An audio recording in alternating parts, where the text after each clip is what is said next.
have to listen to me. I'm on for 15 minutes, so. But I could be on for 2 hours. I won't do that to you. My name is Susan Feynman, and I have been involved in studying one-room schools, country schools, since 2005 when I retired from teaching in Lowell, Massachusetts. And when I retired, I said, oh, what am I going to do with my time now? I retired a little early, but after 31 years, that was enough. And so this ad appeared in the paper when they put ads in the paper for jobs and said that Nashua, New Hampshire was looking for a school marm. And I said, for what? And it was for a schoolhouse, a beautiful 1841 brick schoolhouse in a little graveyard in the middle of downtown Nashua, practically. You know, I mean, it's this oasis where there's all these businesses around it. So I got the job as the school marm, and I trained myself. I did a lot of studying about one-room schools, fell immediately in love with the subject, and I haven't let down since then. I've been studying it for 18 years. So in 2005, I attended a conference on one-room schools in Kentucky. I said, this is my life this is my retirement project.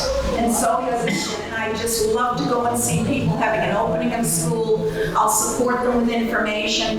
In 2006, a group of Schoolhouse enthusiasts from that conference got together and created a national organization called the Country School Association of America. And since then, we have been supporting the preservation and restoration of one-room schools around the country. And we're based in Texas, but we're people volunteers from all over the country. So if you're going to open a school, you're bound to find someone like me who will come and say, yay, great job, because that's exactly what you've done. You have saved, preserved an icon of American history. In history, they have been called by many names, these country schools, and by the reformers and educators, they were called pillars of the Republic. Think about that. Education, pillars of the Republic, citadels of learning, emblems of our nation. And when you study one-room schools as the beginning of public education, you will see why they got those lofty names. Now, most of the schoolhouses, of course, that were built in those times, and that was about after 1820, there was a grand building program of one-room schools. And they had a little more common names like Disappointment Creek School, or the Jackknife School, or the Apple Pie School, and these are real names that I have come across over the years. The Last Chance School. And the reason was that because of, meetings, no one could decide what the name of the school is. They had 5 meetings in this district, and they couldn't decide what to call the school. Everyone had an idea. So finally, the president of the director of the meeting put his gavel down, and he said, this is the last chance you have to name that school. And that's the Last Chance School. And the Beehive School, and the Squaw Gap School, Moon Hill School, they had all kinds of beautiful names given to them. Very often just named after the owner of the land who donated the land to put the schoolhouse on. Well, I'm going to begin with just a very quick quote, and you'll understand why one-room schools were so important to the founders of this country. In 1835, renowned educator Orville Taylor said, schools are the depositories of liberty. He who founds a school of instruction establishes the liberty of his country, and he who educates the people makes them free. He who wishes his country to take a high standing among the nations of the earth, he who wishes for the growing improvement of his countrymen, and he who wishes the perpetuity of this glorious example of liberty and self-government will desire to do all in his power to educate the people. That's a simple way of saying, train your children up to be good patriots, to love their country, to value education, and to pass that on to their own children, to establish our liberty and maintain our liberty in this country. And you can see what our country is going through right now, and we wish that these people would live by this and realize that the education and a balanced honest education is what's going to keep us free. So I just wanted to say that very few, if you're talking about the history, very few schoolhouses were actually built before the Revolutionary War. Most education took place in somebody's kitchens, in the great room. And some little old lady or mother would train up her children reading the Bible. And that's how they got educated before the Revolution. Then the Revolutionary War comes along, and they were so busy from 1775 to 1783 fighting the Revolutionary War that building of schoolhouses was secondary to winning the war. So very few were built during that time. But then reformers came along like Horace Mann. Horace Mann was head of the Department of Education, one of the first in the country in Massachusetts to go out there and make speeches about the poor condition of the schoolhouses. They built them kind of ramshackle, cheap, they fall down, and they have chinks in the walls and bad windows. So he said, we have to do better than this. Orville Taylor said it, we have to do much better than this. So after the 1840s, they started a building program across the country. And as one of your speakers already said today, there were over 200,000 one-room schools built in this country between about 1830 or 40 up to about 1910 when they started to consolidate. And consolidate meant closing some of those 200,000 schools and building bigger schools. And that's because our population was getting bigger. And so, of course, that was about the time consolidation when one-room schools started to be, to deteriorate, to be left, to be sold off as homes and garages and pig pens and corn cribs across the country.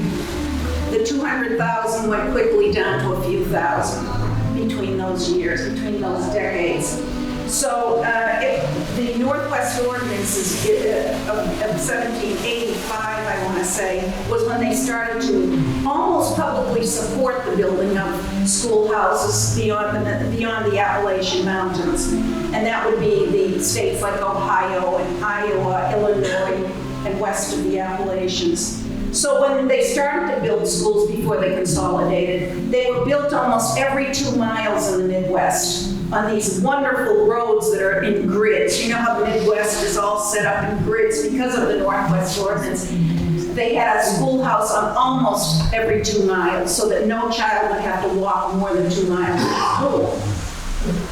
Well, one of the things, I do have a picture here, I'll show you later. There's a wonderful picture that you will recognize, and it's called Across the Continent.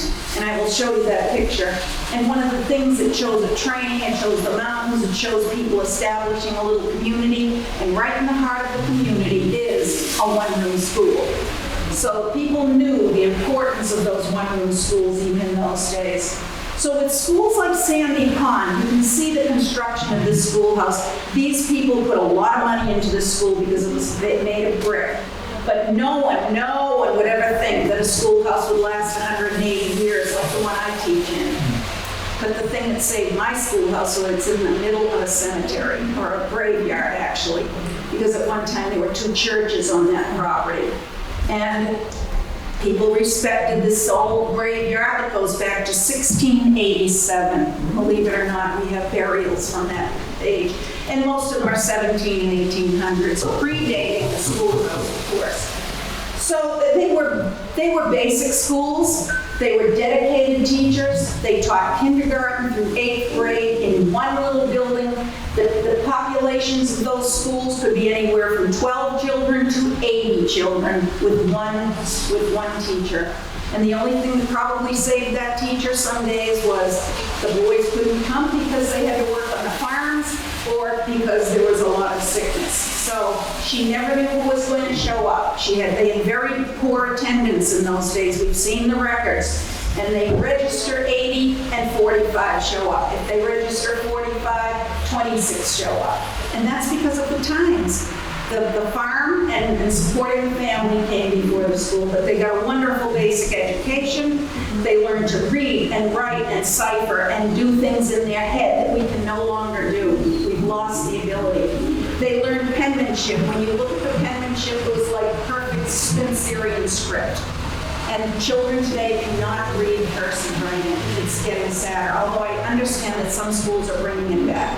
It's like, yay, 20 minutes a day, 10 minutes a day, whatever it is. So anyway, why do we save schoolhouses? We save schoolhouses to save the history of that time in the growth of our country. And now, I wanted to, someone had already mentioned some of the famous people that went to one-room schools, which showed you they got a very good education. Lyndon Johnson, President of the United States. Laura Ingalls Wilder, everyone knows the Little House on the Prairie. She went to a one-room school and taught in one. Alan Shepard, astronaut, attended a one-room school in Derry, New Hampshire. Grandma Moses, when she became famous as an artist at 72, she had attended a one-room school and taught in one at one time. Henry Ford, icon of industry, went to a one-room school. Charlton Heston, for those of you who remember old movies, Charlton Heston went to a one-room school. Norman Borlaug, a name you might not know, but Norman Borlaug is a Nobel Peace Prize winner who developed a short-stalk wheat that has fed billions of people across the earth. And Norman Borlaug was educated in a one-room school, which is on his family farm property in Iowa today. You can visit that Norman Borlaug Foundation. Ulysses S. Grant, one of our greatest presidents. Sam Houston of Texas, everything in Texas is named Houston. And Grant Wood, who is the artist who painted the iconic picture of the farmer and his wife in front of their home, American Gothic, plus others that we don't really know. Okay. What I'm really here to do is to tell you that I'm very proud of what Sandy Pond has done. If you have questions about the history of one-room schools, I really wish you would kind of take a look at the Country School Association website, because we have a blog, we give awards at Country School Association, we have small grants of $1,000 that we give away. We have a conference every year in a different part of the United States. I've been all over the country in the last 18 years. Georgia, Texas, Iowa, Illinois. We've been all over. This year it's in Toledo. Our Schoolhouse conference is in 2 weeks in Toledo. And we get together and we do schoolhouse topics, schoolhouse subjects. And if you look at that, you'll learn a lot about one-room schools. And there are videos on there. And it's a wonderful history to say, because you know why people are interested in one-room schools? Because everybody has been to school. When someone says at a party, oh, I'm an engineer, how many of us know what an engineer does? I had to say to an engineer one day, what is it you do? He says, well, we have things and we make them better. And I said, oh, great explanation for me. And so everyone you talk to has been to school. Everyone has that common life experience of going to school and having teachers that you remember. So one-room school history is fascinating. If you go to that one countryschoolassociation.org, take one of the bags out there, and the logo is on there to get to our website, and you can learn a lot on our website about one-room schools. So I don't want to take up any more time because I think I've overspoken. But does anyone have any questions? And I'll answer anything you might have about a one-room school. Yes. So I read somewhere that to teach one-room school, you had to also do piano. Is that true? Well, that was a bonus. That was a bonus of someone. And most educated women in those days did have the ability. They were trained up in piano. They were trained up in penmanship. Go ahead. And sure. And they were, yes. Education that the teacher had. Well, that varied. They usually, generally, and the newest, youngest teachers, I should have leaned on this, they could be graduates of the 8th grade class that they just came out of. But they did offer something called teacher institutes after the 1840s. Teacher institutes were like short weekends where they were given training in how to give lessons. So that when you said that you went to a teacher institute, Institute. That was wonderful training. And then, of course, they started opening normal schools. You've heard of normal schools? I went to a normal school. I went to Lowell State Teachers College in 1967. I started there. And they trained teachers. That's what they did. And they trained them up, and those teachers, even to this day, became lifelong teachers. Kind of today, they drift in and out a lot of teaching because it's not as easy as it used to be. And, but then they went to these teacher institutes, and normal schools were opening. Massachusetts was the leader in normal schools.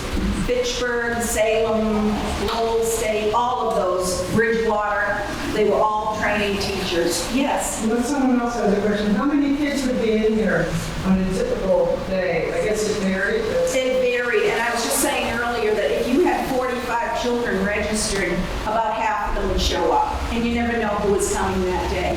But like I said, also, I've seen numbers up to 80 in a schoolroom, and I've seen pictures of teachers standing there with 80 children in the picture. They get all dressed up for the picture that day, you know, and there's that teacher, man or woman, that would have 80 students.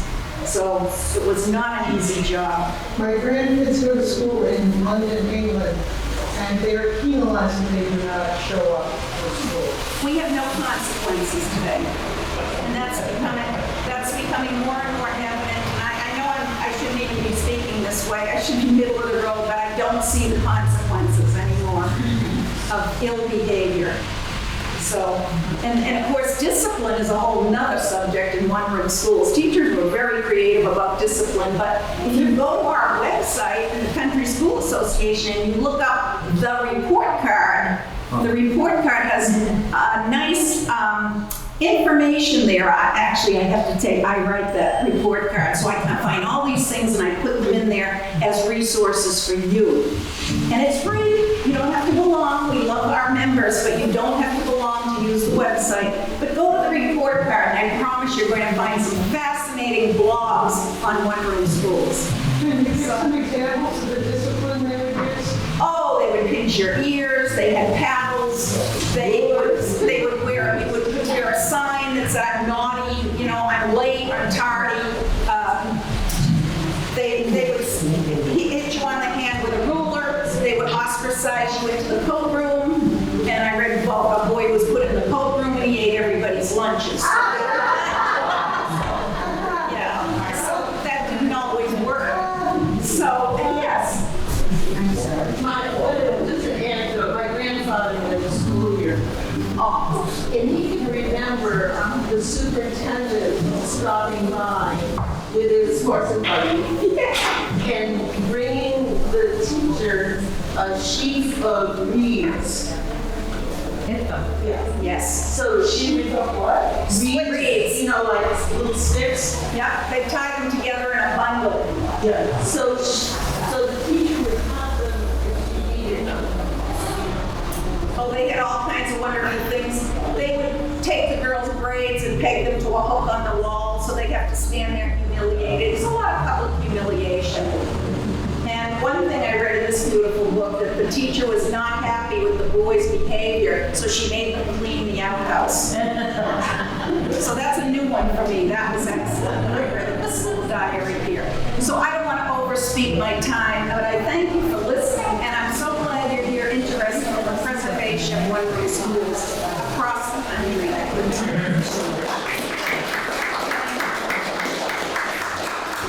We'll take a break from the talks afterwards. But I wanted to just talk briefly about the restoration project on the schoolhouse and how it came to pass and what was involved. I'm Herb Racklin.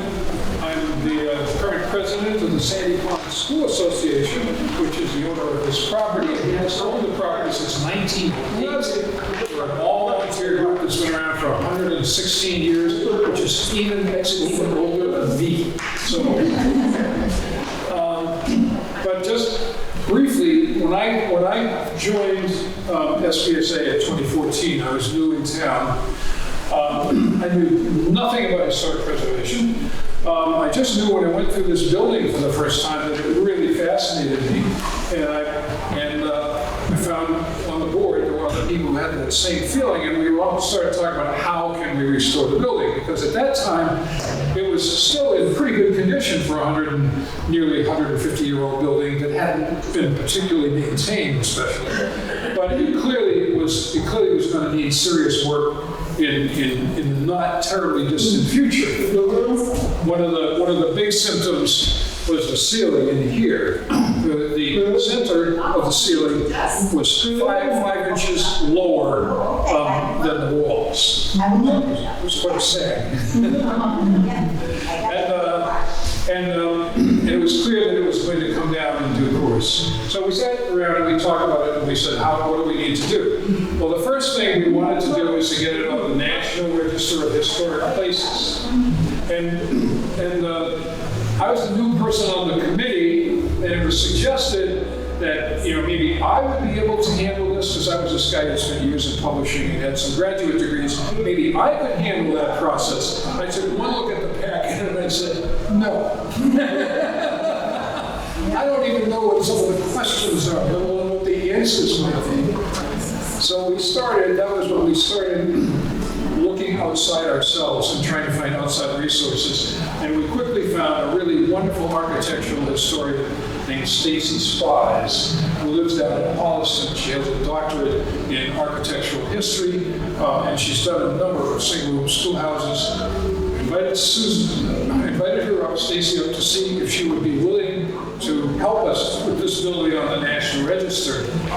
And I took her through the building, and I said, so Stacy, what do you think? Is this a candidate? She said, slam dunk. So we went ahead with Stacy, and it took about 2 years, but we got it on the National Register. And that was sort of the first step of the process, because if you're going to look for funding for restoring historic properties, it's really kind of helpful, in many cases essential, that you be on the National Register. We got on the National Register at the end of 2016, beginning of 2017, I guess is when we funded. 2016 was Massachusetts, and 2017 was national. And at that point, we were ready to start looking for restoration, looking at the restoration process. And the first thing we discovered was, in order to do anything, we had to have a plan. And the plan involved commissioning a report called a conditions assessment. And this was really a really big part of the process. A conditions assessment is compiled by a team of experts. We had an architect, we had a historian, we had a couple of contractors, we had an engineering firm. They came in and they went through the building with a fine-tooth comb, and the resulting document was about a 150-page document with lots of photographs and illustrations that basically analyzed and assessed the building's current condition, what its current problems were, and gave you an idea of what order in which the problems would need to be undertaken. Gave you a sort of roadmap. These are the things you need to do now. These are the things you need to do then. This is what you need to do to finish. And by the way, it's going to cost you about this many dollars. That took about a year. Once we had that in place, we learned a couple things about the building. And the first thing was it was actually in fairly good shape, but it did have some obvious problems, and one that I would never have detected, which was a problem with the foundation. The foundation in this building is pretty basic. It's large granite slabs on top of a footing, which is small stone, crushed stone. And something had happened at some point so that the footing, this footing over here, rather than the granite slab, had slid off of the footing. And this part of the building was very slowly sinking. It sunk about 1.5 inches. In fact, if you want to see the evidence of it, you can go in the little entryway here and look at the wall where the door meets the wall, and you'll notice that there's this gap. What that means is that brick wall, this is a process of separating from the rest of the building. And at some point, obviously, that's not going to be good. So, we then, once we had the conditions assessment, the next question was, how are we going to fund it? And the answer here in Massachusetts is there's a really wonderful program called the Community Preservation Committee here at Ayer. Participating towns who participate can seek funding for historic preservation for properties. There you go. And it was a place to go to get money. And it's not a place that's available everywhere, but in Massachusetts it is. And it's available in those communities that participate in the program, and Ayer was a participant.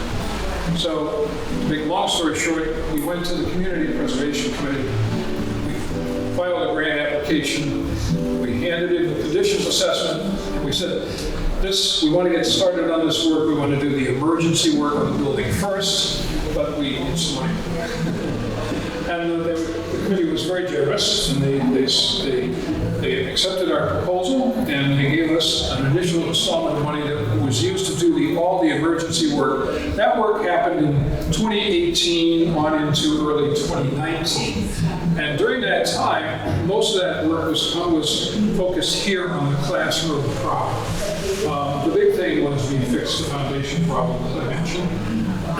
Because until that was fixed, we really couldn't do much else. We had a lot of problems with the exterior masonry. Again, there were small cracks, joints were separating, but there was no point to trying to fix any of that until the foundation wasn't going to move.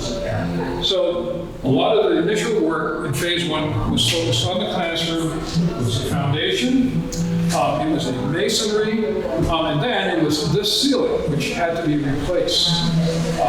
When you're restoring old buildings, you sometimes get yourself into interesting situations with respect to the available materials. This building, the classroom space here is about 25 by 25. And the original supports for the roof were 25-foot long 2x6s. And they had, over the years, done that. And we initially thought what we were going to do was replace them. Except that when you go to the local lumberyard and look for a 25-foot long 2x6, you could be there quite a while. Eventually, the contractor came up with another idea. And that was to keep the current, the original 2x6s, and eventually sister them and strengthen them up, but support them from up above. And so vertical supports, 2x6s were brought down from the ceiling rafters and from the roof rafters and jacked up this whole thing until it was level. At that point, we had lost the original horsehair plaster and lathing ceiling. I'm very familiar with those. I grew up on a farmhouse with one of those. It was doing the same thing. So we did not put a horsehair plaster and lathing ceiling in. What we put in was modern material, basically kind of blue board, but covered it with a plaster coat, which was a lot more affordable. And so the building, the ceiling now is level, and it looks actually, from this perspective, pretty much as it originally did. Those were the big parts of the project. Well, that's one of the things that had to be done, and we had to go back for another grant, and we went back for that after the 150th anniversary of the building in September of 2019, and we got an additional grant to finish the work. And then COVID arrived. And with COVID, nothing happened for close to 2 years. We had one other complication that's not related to historic preservation. We discovered we had a little issue with the title to the property, which required a year of fiddling around with the court to get that straightened out, but we got it straightened out. But then, when the final work was done, the work that's been done since 150th, a lot of it is not all that visible. All of those wonderful 6/6 windows that you see, every one of those windows was taken out of the frame. All of the glazing was removed. The frames were then stripped, dropped into a bucket of paint remover. And then any carpentry problems were resolved. Some of them had missing muntins, others had damaged muntins. Each pane of glass was given a number. It was assigned to, and there was a diagram of this pane went there in this window. All the panes were returned to their original location, and amazingly, we only had to replace a handful of panes of glass. There were 2 or 3 that were not really damaged beyond, salvation. But mostly we were able to save all of them, including a couple that had some cracks in them, but which was felt the cracks weren't structurally prominent. That work took quite a while. For what it's worth, it cost about $27,000, and it was all handwork. The other thing, another important thing we did was we put a new roof on. The new roof was another story. The original roof had been would have been cedar shingles. By the time, by 2014, 2015, the cedar shingles were long gone, and we had regular contemporary asbestos roofing, and that asbestos roofing had reached really the end of its lifespan. So we wanted to replace it with the original material, which we did. COVID, however, made that difficult. The plan had been to use yellow cedar, Alaskan yellow cedar. By the time we were in a position to place an order for Alaskan yellow cedar, it would be a mistake to say the prices had gone up. There were no longer prices for Alaskan yellow cedar. What we were told by the contractor was it doesn't actually matter how much money you have because you can't get anything, no matter what you have. You can get red cedar, which is what we ultimately put on, but the price has gone up a bit. The original estimate for the replacement of the roof on this building was $45,000. When we actually replaced it, it was $67,000. Also, we had to make the decision on whether to replace it on the fly. I was on my way to the Adirondacks for what was going to be a week vacation when I made the mistake of stopping at a Dunkin' Donuts on the way and checking my email to discover an urgent email saying, Irv, we have finally found a vendor who will sell us red cedar, and if we order it today, this was in early August, we might have it by October. And we don't know what the alternatives are. So I said, I guess we don't have a lot of choices, so we placed that order. And that new roof went on, and it's a very fine roof. It's up to National Historic Standards, and it should last a good 30 years or so. Plus, it restores the original appearance of the building. But lots of other decisions of that sort with the restoration work. A big one for us had to do with making the building accessible. One of our goals from the beginning had been to be able to have school children come to this building and have a day in a single-room schoolhouse. There's a number of programs of that sort around, and Susan was one of the fine ones up in New Hampshire. I have a former high school classmate who's done the same down in North Attleboro. And we had always wanted to do that, but in order for the local school district to participate, the building had to be accessible.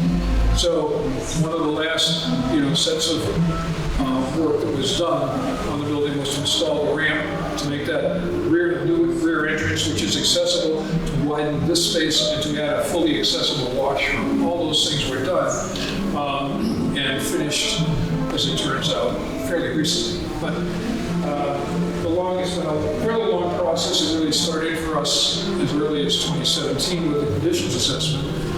If things had gone a little differently, we might have finished as early as 2020 or 2021, but we didn't. But I'm just so delighted that we're able finally to say, okay, this building can be open now, and it's going to be here for a while. It's going to outlive me for sure. So thanks very much for coming today. If you have any questions about the building or the history of this building, and it's an interesting topic, but I would talk for far too long about that. We do go on. But I'd be happy to answer questions. How was it under the floor? Pardon? Under the floor here? How much air space? What is under it? Dirt. Right. Yeah. Crawl space? Yeah, there's not even really a crawl space.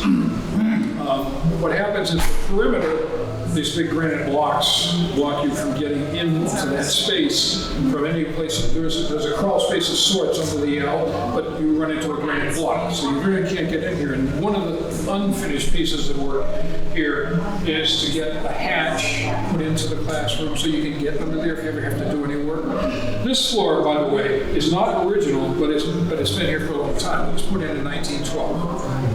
And it's white and dark birch. And it was done by the association 4 years after they purchased the property. The original floor apparently had deteriorated. And they put this floor in and it's held up very well. But right now we have no access underneath. So when they did the report for said it's okay so far. Yeah. I mean, you can kind of jump on the floor if you want. I had some experience working with that kind of a floor. I bought our first house was built in 1838. It was in Needham, Massachusetts. And it was plumbing had been added long after the building had been constructed. It was lived in. It had a downstairs bathroom, and we noticed that the toilet had an interesting feature. It was kind of movable. If you didn't exactly like the location you were seated in, you were kind of moving around or bouncing from side to side. Many people thought that was not a desirable feature, so I discovered that in order to repair it, there was no accessible crawl space there either. I tumbled my way in. And then I discovered what they had done when they put in the plumbing. They had taken one of the floor joists, they had cut it to create an opening for the waste pipe. Then they ran the waste pipe up through that opening and set the toilet on top of it. So that for years the toilet had been holding itself up. I might be interested to know, Irving, that some of these renovations can be over $200,000 and more. When these historical groups take on these projects, you get on one rabbit hole to another one. Yeah, it is. And also, I mean, you never know what you're going to get with old buildings. Lots of times, any news is often bad news. And it is expensive. This schoolhouse was built, as it says over here, for $1,281.81. We've got another document that says it was $1,400, but it doesn't matter. I can tell you the restoration cost so far about $300,000. So is there a town septic here? You don't have to have did you have to have a septic system here? Or is it We're in town, we're in the town water. Yeah, we have town water supply and town sewer, which is a big help. Yeah. And so we do know there's still a few more things that can be done to it. Right now, the building is solid, and we can use it now. So is it approved for classes to come in? Is it approved for the classes to come in? Yes, we'll be able to do that. Oh, okay, so Yeah. we've got everything in order. Yeah, no, we've got a couple of other issues we need to deal with.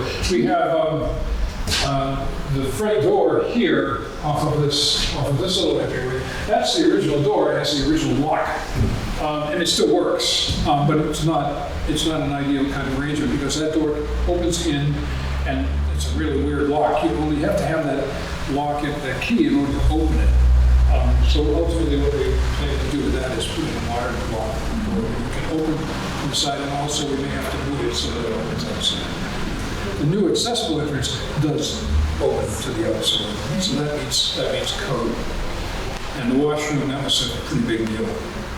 And again, small thing, materials. Materials are a weird problem. Like with historic preservation, you want to get materials that are historically appropriate. The original floor in the washroom was the floor like you see in the L. It's boards. But today, that won't go in the washroom. We couldn't do that. So then we wanted the most appropriate historical material we could find, and the suggestion was linoleum, because linoleum actually has been around since late 19th century. So that would be okay to put that in. The only problem with that is you can't actually get linoleum anymore. Even the stores that say you're a linoleum store don't have linoleum. You can get a variety of materials. Most of them are synthetics.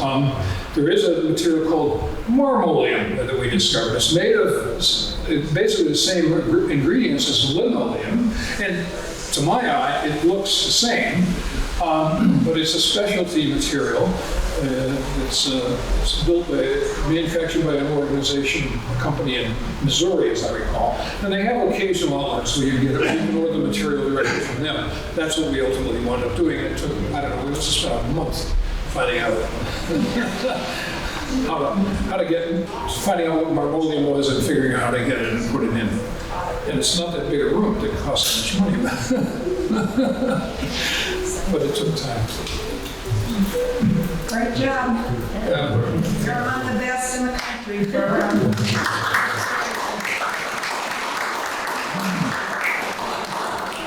it's a labor of love, and it takes 10, 12 years sometimes. You know, you've been there. Yeah, that's 2010, did you that's start? about what it took us, yeah. Yeah. But I must say, my association is so pleased with the work we've done that they told me they're going to double my salary. Oh, that's wonderful. Well, thanks for one and all. We'll have a couple more talks in the afternoon. We'll have one about the new student visitation program, and we will get to hear about Louisa again.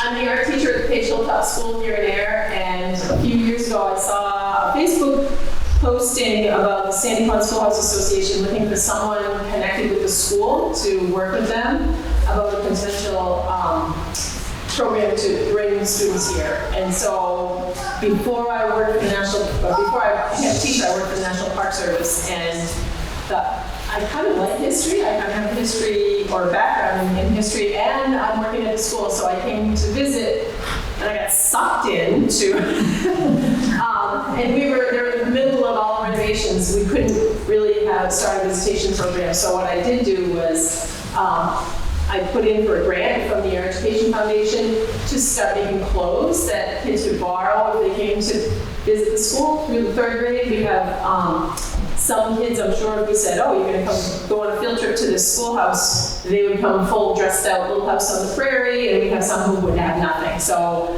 I started making clothes with fabric that I got with a grant that kids can put on over their other clothes. It could last waists and aprons, and I was able to convince a going out of business tuxedo shop to give me their bow ties. They are pastel colors, but I figured black and white pictures, nobody's going to know. So I'm working on this collection, and hopefully by next fall we'll be ready to start bringing kids here, because now it's accessible and our renovations have been finished. And the hope is, part of the third grade curriculum is Massachusetts history, and kids ride the bus past here all the time. We've had kids all day coming in saying, we never came inside here, we didn't know it was here. So if kids can visit, they're going to be interested, they're going to care about it, they'll be excited about it. And some of the things that I've been putting together include like handwriting lesson, I made the coloring pages for the back here that some of these kids have actually been coloring today. And I also just got this absolute gold mine yesterday of the journal, Lisa Coots, that we've been looking through as like in between people here going, this is amazing. She wrote about everything. So I'm hoping to take pieces of this and put that into making a lesson plan. We're probably going to start off by doing like a half a day at a time so that we could rotate classes through, so we just have one at a time. We wouldn't be sitting in the desks, but they could sit around here, and in the school behind each of these, there's these big boards. Those are actually tables too that can come out and just be set up in here. And these are some of the kids that would come. So that's what we're looking forward to. That's what we've been talking about. We're talking about bringing kids from our school. These are some of the kids from my school. What is the journal that you found? We didn't find it. It was most generously just donated to us. This is celebrating Sandy Pond School's reopening, and it is 5 years worth of journals from Louisa Coots, who taught here for 5 years. 2 years. This is 2 years. 1896 to 1997. And I might have had more, I would have had to go through my mother's saying, all her mothers, Louisa Coots, diary. She read and read and read. What she wanted, Yes. she wanted to publish, but not the diaries. She was writing books with Delaney from Groton. But this right here, I mean, I just opened it. It says, "Pleasant day here at the Willows. The children are all quite good." So I'm excited to read through this and put together like lesson plans based on some of the things that kids were doing. So that's it. Just short. I heard me here. Thank you. Was your grandmother? It was my grandmother and his great-grandmother. Okay. His children's great-great-grandmother. And she taught here? Yes. Oh my gosh. 1895 to 19. So she was one of the first women to return. Great. That's incredible. And they would only take the women if they were not married. Oh, wow. Wouldn't be married. What were some of the highlights that either of you remember from the journals about AIR or about the school? Or about She's actually going to talk about She's going to actually talk about this. You probably won't be here. Can you give us a review? Thank you. Bye. Wow. Well, Heidi, are you looking for donations of material to make these sort of things? Yeah, but I'm not using historic fabric because I'm not gonna iron it. So it's, I mean, these are cotton, but I'm not worried about historically accurate. I'm gonna, stuff that can just be washed and put back out. So that's clear. I don't want kids to feel like they're left out if they don't have it, but I also don't want kids, kids can dress up like Maureen was wilder to do it. You know? it's cool. So, yeah. That's it. That's all. And I've worked with them, and anybody who wants to join us and work, I've been working with Irv, and he is amazing, has done so much work to get this place ready for everybody. I would have to say having this kind of a program was really one of the things that got us started on the restoration of the school. We wanted to be able to do that. And I'm familiar with a program down in North Attleboro that's been run for a number of years by a former high school classmate of mine. It became so successful that they wound up having kids from 4 or 5 surrounding school districts come to that school once a year for a day in a single room school. And it just seemed like that'd be a wonderful opportunity. If we could do anything like that, that would really be wonderful. But we couldn't unless we fixed the building up. And make it accessible. We have to make sure that anybody who wanted to come could come. Yeah, we need to do some basic repairs first. Because in 2014, this ceiling was in the process of coming down, and that would not have been good. We also, the bathroom also had the outhouse right there attached to it that. And then we had to make the building accessible, which is what has just been finished in the last couple of months. And now we have a space in which we can have that program. So this will be the beginning of a new era here at Sandy Point School. And Heidi has kind of gotten herself roped into doing it. Irv, do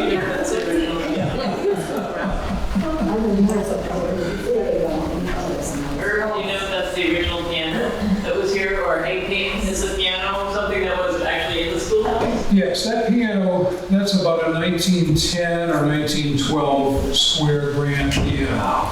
It was made in Boston. Something recently has messed up the cabinet, so we can't open it anymore. I don't know what happened. But you can still play that piano if you can open the cabinet. It would probably need some serious tuning.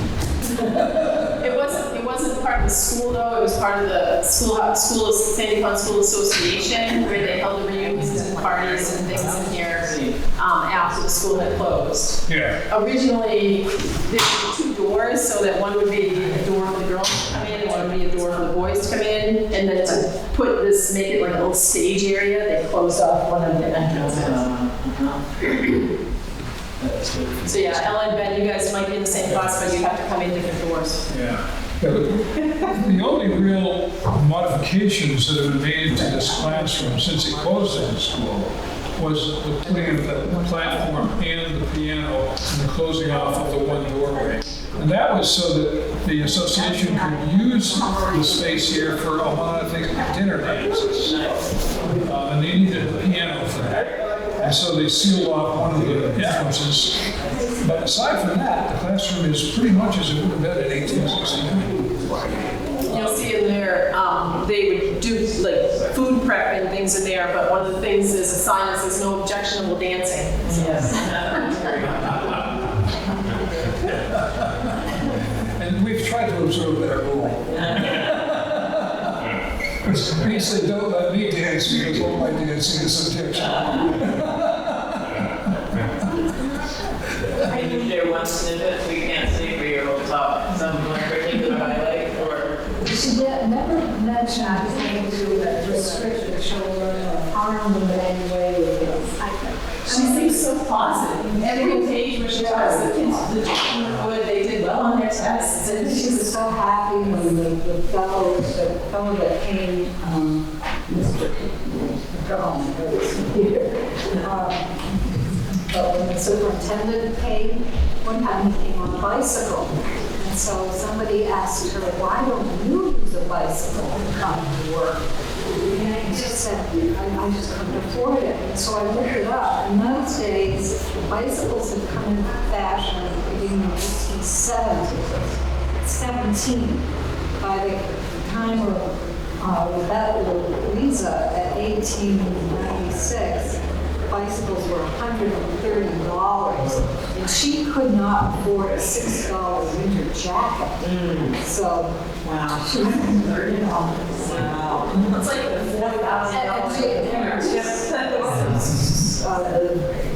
The thing that I looked up said that a sewing machine would be $13. Wow. I will show you how they bought women.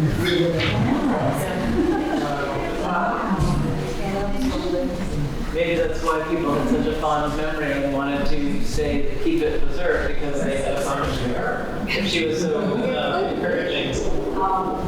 One of the biggest things I said that I'll be saying is that in the 1896, the kids were just getting off the train for one of the first days of classes, and they were all trained to I don't know what they call the people on the train those days. Not the kind of somebody walking the ticket taker. Okay.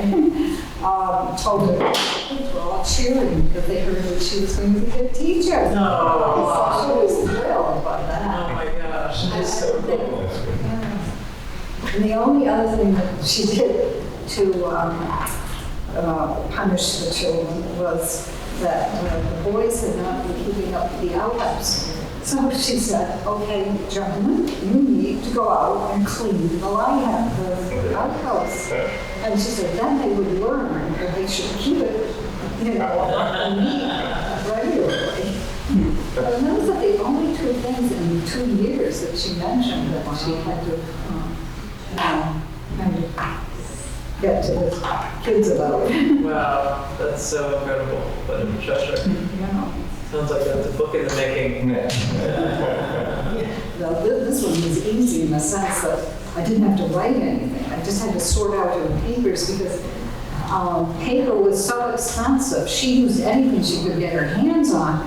So one would be written this way, the other would be written that way. So cool. But I enjoyed it. I felt like I was living in the 1800s when I was reading all of this. Did she write about the weather, like the winters and snow cover and things like that? She did. She said they were sledding outside when it was 15 degrees freezing, and she was having a hard time putting enough wood in the room to keep this heating. And I think one time she sent them home because it wasn't hot enough. It was just so cold.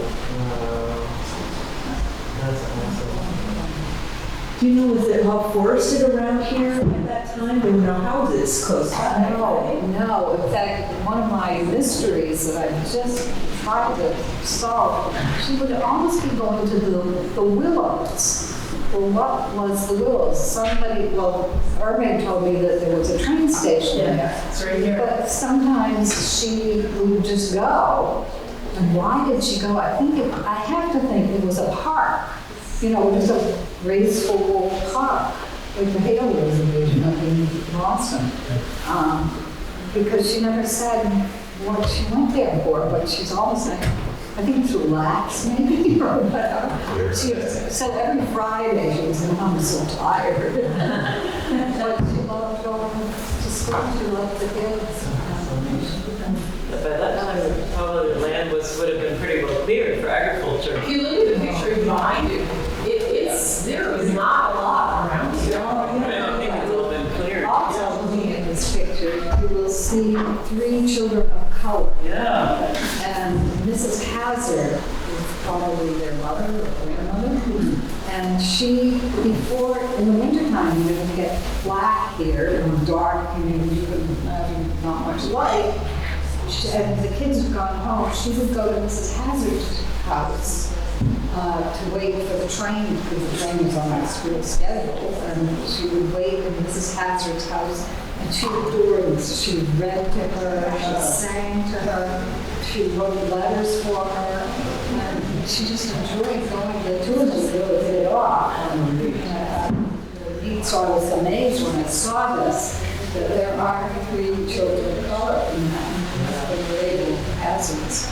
But we don't know where the hazard house was. We know it was nearby. But can't we Oh, Mrs. Jane was another granddaughter.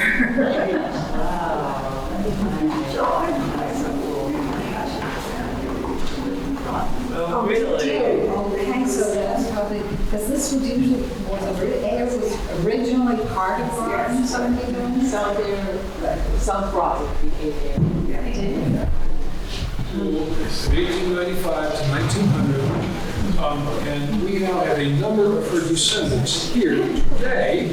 And we have everything I'm going to present to the talk based in part on her grandmother's diaries from when she taught at Sandy Pond School.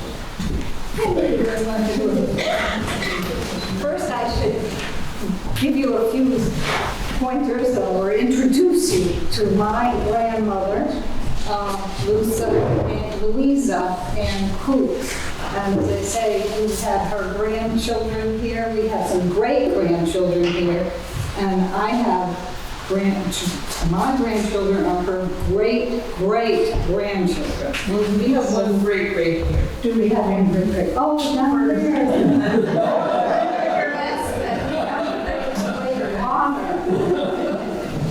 Anyway,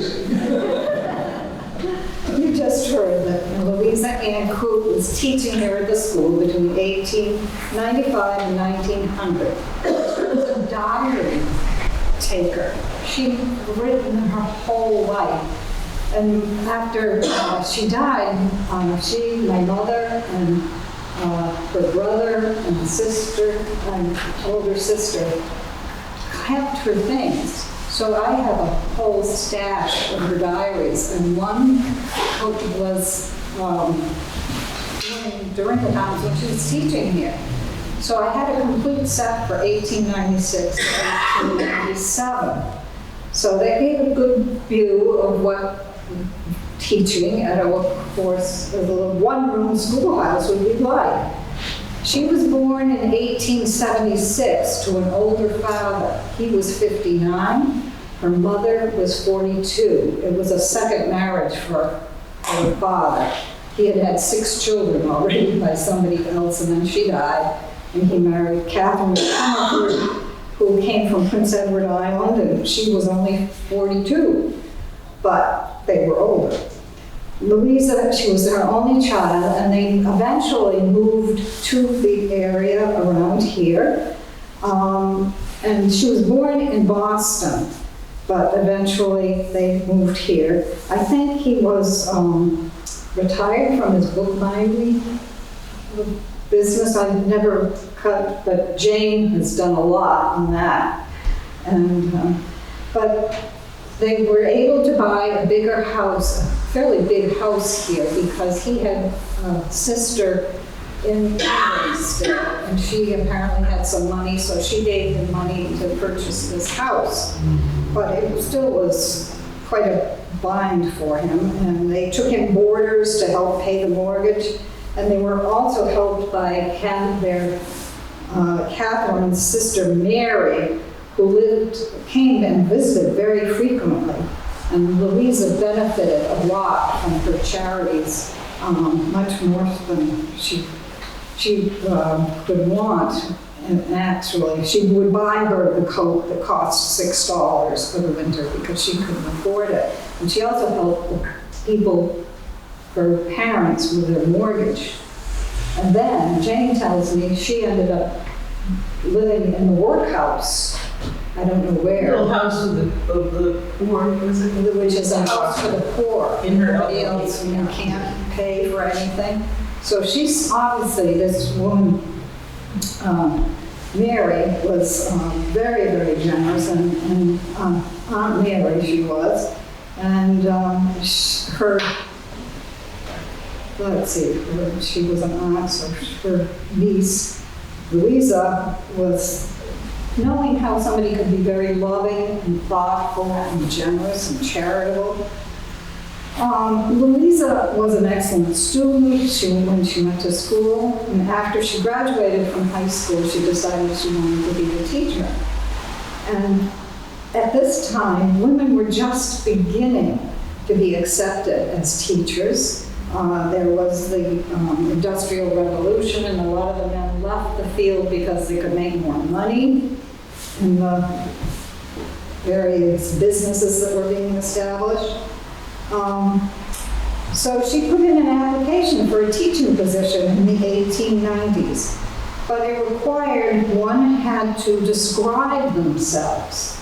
The women could not be married, and they needed to give their age, height, weight, experience, education, and a photograph. And she was lucky enough, she was so happy to be accepted here at the Little Red Schoolhouse, as she would be close to home where she could help her very aging parents and do much of her schoolwork at home. So she could walk back and forth and take the train. So, let's see what else here. She felt extraordinarily happy about making $7 a week. And Bill, you just figured out what $7 a week was. Be about $12,000 a year today. And she was always feeling blessed, and most often spent the weekend attending 3 different churches in the area, all Christian churches. But she would go, they had morning services, afternoon services, evening services, and she taught Sunday school classes. So she was very into the religion piece of the world. And she loved the children. And on September 7th, on the first day of school, she wrote, "Oh, the first day of school, I was enthusiastically greeted by a little flock when the train stopped.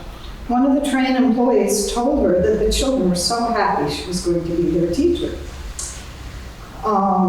Then I was telling some other people that she was visited very often by the superintendent of the schools here, Mr. Barker, and sometimes his wife accompanied him. And one time they came on a bicycle. And she was told, "Oh, maybe you should buy a bicycle to get back and forth." But a bicycle would have been great for her. However, after the bicycle was introduced about 1817 and worked on for many years, and by 1890s, it was $130. And she couldn't buy a $6 winter coat, so there was no way she could spend $130. And the sewing machine would only cost her $13. So there were the woman's end of it. Louisa had to teach many classes here at Sandy Pond School, which Mr. Barker checked in on her to make sure she was doing it correctly. To name a few, there were music, literature, mental arithmetic, drawing, penmanship, elocution, physiology, geography, botany, it goes on and on. She had to have knowledge in all these fields, which I don't think too many people can teach and do all of that at once. And anyway, she took it on as a challenge. And in true to form, she brought me books that she could sit and read to the children. So they got to know stories by having them read to and taught to read. She also had an interesting habit where she wrote little notes and letters to each of the students, and they wrote back to her. So they learned how to conduct conversation through writing and sending letters. Most of the days were very pleasant and happy. She only noted in these 2 years 2 circumstances when she had to take a stern action on one child. Carl just could not settle down. She took him into the entryway, which was probably out here, and shook him. Even though Carl was full of mischief, he was tremendously good-hearted, was her tale. So, I mean, I'm sure she didn't really shake them too much, but that was the way, it was better than the rods we, or the whips that we saw earlier. She didn't mention ever using one of those. And he and Carl made up to be better. Working with his father, he waded through the marshes here to find the Christmas tree, which they cut down, brought to the house here. And then as soon as they put up the tree, the students began to make strings of popcorn. And at home, Louisa and her mother made bags of candy for the children and wrapped little 10 and 15 cent treats for each child. She had enough money to buy something for 10 and 15 cents, apparently, because she used to decorate hats and always bought things for 10 or 15 cents to decorate a hat. The other incident that needed attention was the boys' outhouse, which had become in need of thorough cleaning. She instructed the male student body to attend to this problem and hoped it would make them more attentive to keeping it clean. These are the only two instances where she says she had to kind of restrict or do something for the group of children. One of the building problems occurred a couple of times during the winter. I could see the kids sliding and sledding outside in the snow, but the thermometer was 15 degrees below zero, and she had a difficult time keeping the wood-stocked fire producing enough warmth for the school. Another problem in the spring, when the hornets were nesting in the various places in the building, she would find, walking home, that she would have them in her feather boa that she had worn to school. In her diaries, she loved teaching the children, and often they would enjoy walking home with her.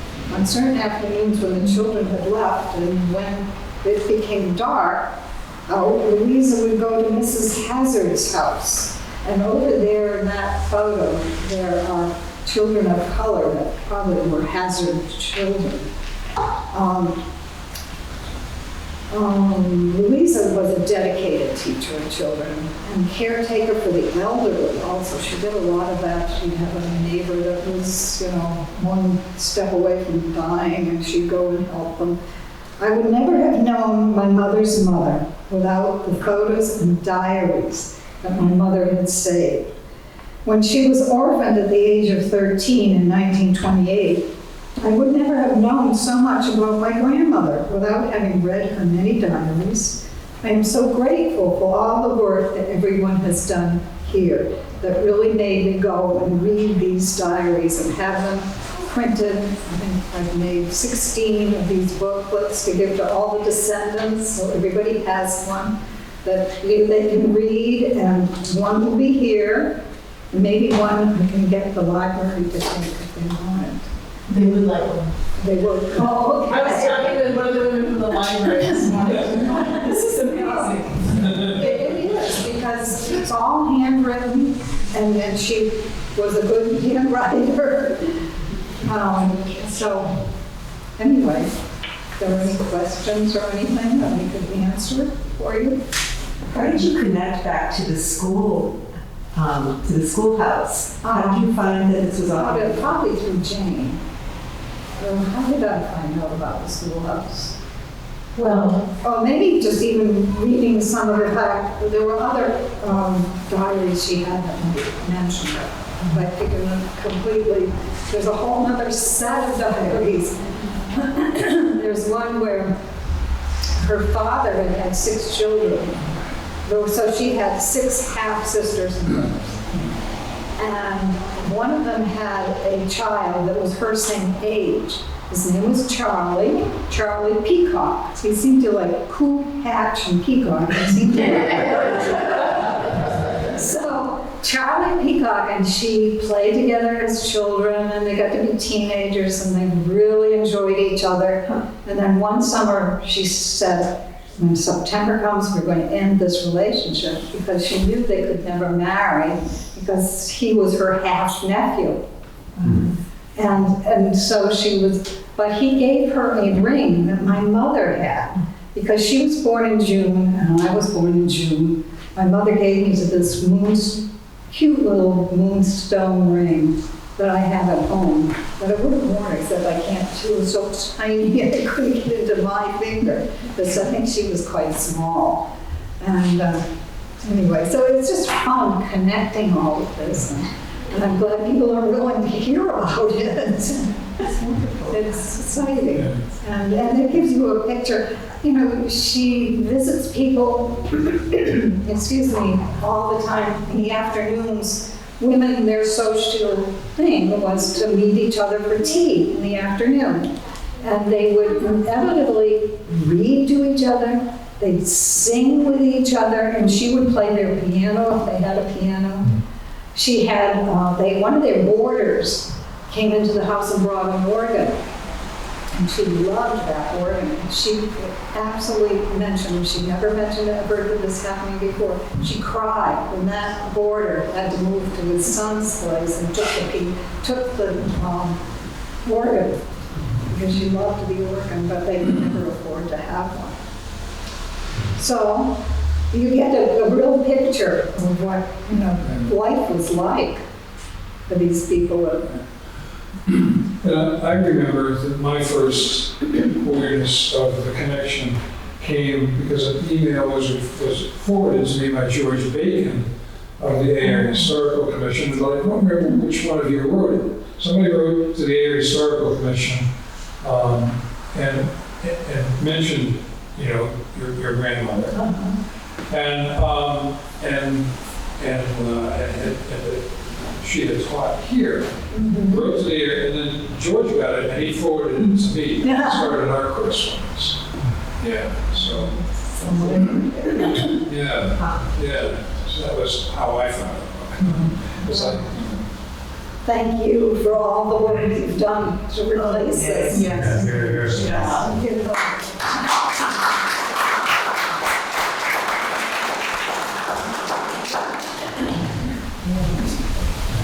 Everybody wants slides. In the area? No. Southern Maine.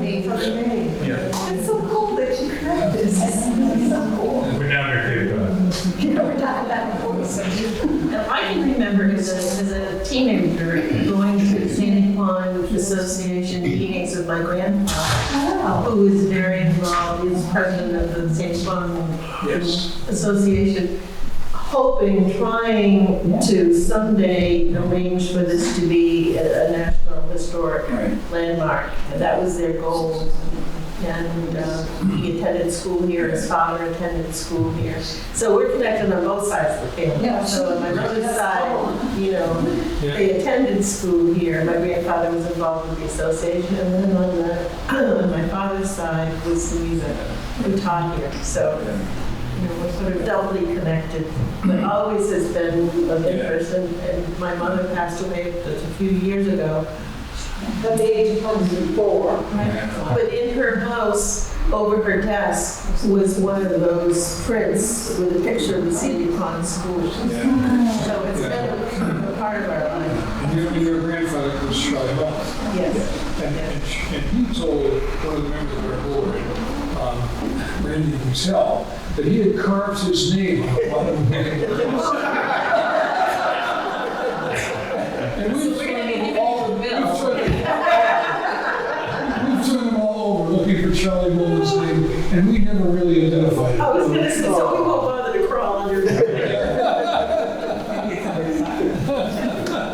That's fun. Doesn't look like he was the only one. That's another thing, they used slates to drew, because paper was so expensive, they had to use slates to do their writing. Thank you very much. Wow.